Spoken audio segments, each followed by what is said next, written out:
वृक्ष इतना हरा भरा एक राख का ढेर बन गया।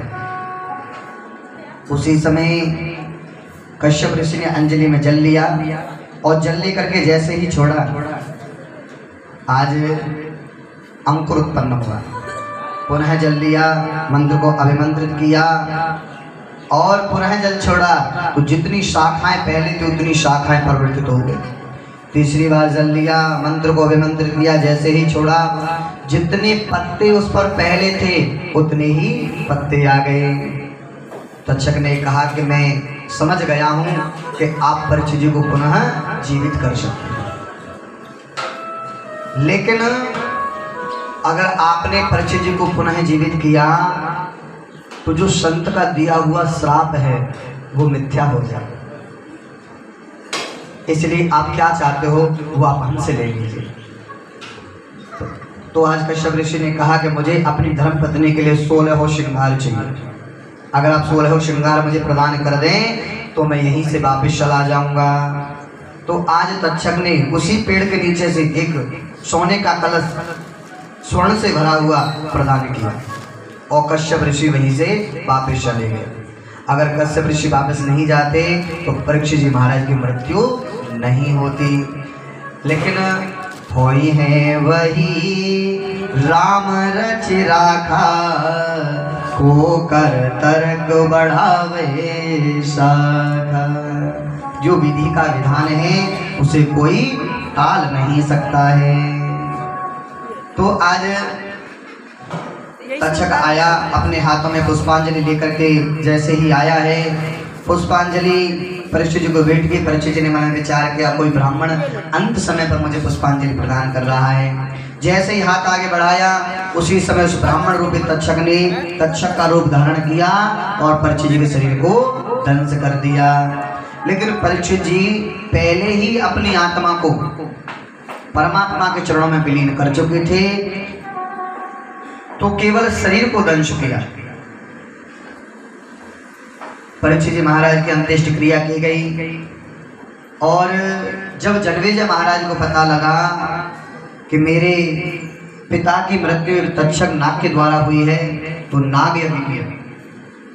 नाग यज्ञ आरंभ किया। ब्राह्मणों से कहा कि ऐसे ऐसे मंत्र बोलो, जितने भी इस पृथ्वी पर नाग हैं समस्त नाग इस यज्ञ में जल करके भस्म हो जाएं। ब्राह्मणों ने मंत्र बोलना आरंभ किया। समस्त नाग प्रजाति धीरे धीरे आकर के यज्ञ में जल करके भस्म होने लगी। जनमेजय ने कहा ब्राह्मणों क्या तक्षक आया? ब्राह्मणों ने कहा महाराज अभी तक्षक नहीं आया है।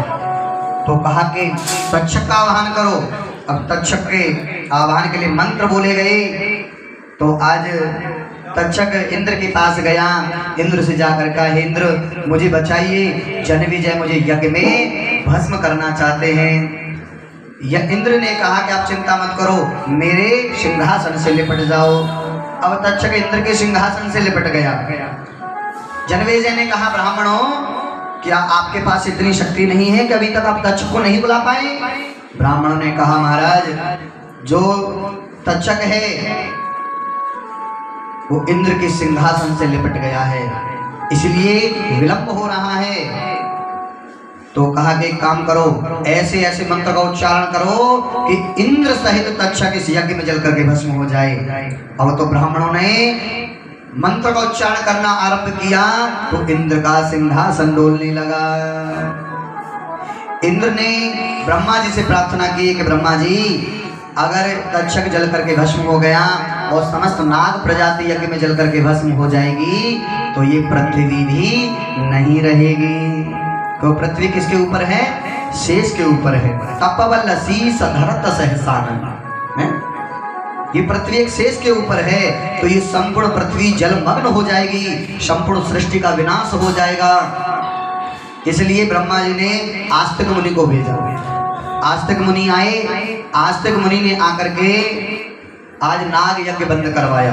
जनमेजय को ज्ञान दिया महाराज आप ये क्या कर रहे हो? नाग यज्ञ कर रहे हो, नागों को जला रहे हो? अरे महाराज ये संपूर्ण पृथ्वी ही नागों के ऊपर है। अगर आपने समस्त नाग प्रजाति को जला करके भस्म कर दिया तो ये संपूर्ण पृथ्वी भी पाताल में चली जाएगी, संपूर्ण सृष्टि का विनाश हो जाएगा। और महाराज आप किस लिए यज्ञ कर रहे हो? तक्षक को मारने के लिए। अरे महाराज, जीवन सत्य नहीं है, सत्य तो मृत्यु है।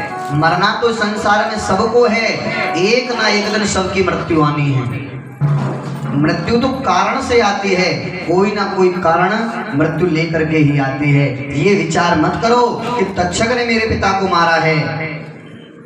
मृत्यु तो केवल कारण बन करके आती है।